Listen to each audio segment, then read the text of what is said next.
Preposition পদোন্নয়ী অব্যয়। He went to school.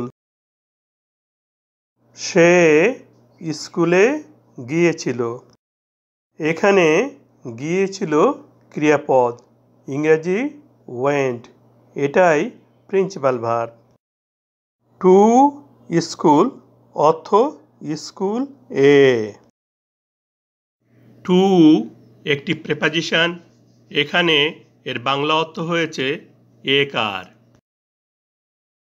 Preposition এর পরে স্কুল একটি নাউন। এই নাউন স্কুলই প্রেপোজিশন টু এর অবজেক্ট। এই প্রেপোজিশন টু এর কাজ হলো অবজেক্ট স্কুল নাউনটির সাথে বাক্যে অবস্থিত অন্য যে কোনো নাউন বা প্রোনাউনের সাথে সম্পর্ক স্থাপন করা। ভালোভাবে বোঝার জন্য বাংলা করে বুঝি।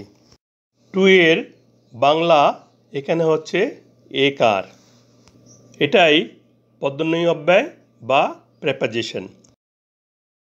এই এ কার বাদ দিয়ে শব্দ দুটি উচ্চারণ করি। সে স্কুল, তাকে স্কুল বোঝাচ্ছে।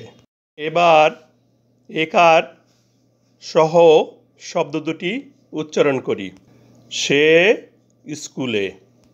এখন একটি অর্থ হচ্ছে, দেখা যাচ্ছে পদোন্নয়ী অব্যয় বা প্রেপোজিশন এ কার স্কুল শব্দটির সাথে সর্বনাম সে এর মধ্যে সমন্বয় বা সম্বন্ধ স্থাপন করেছে।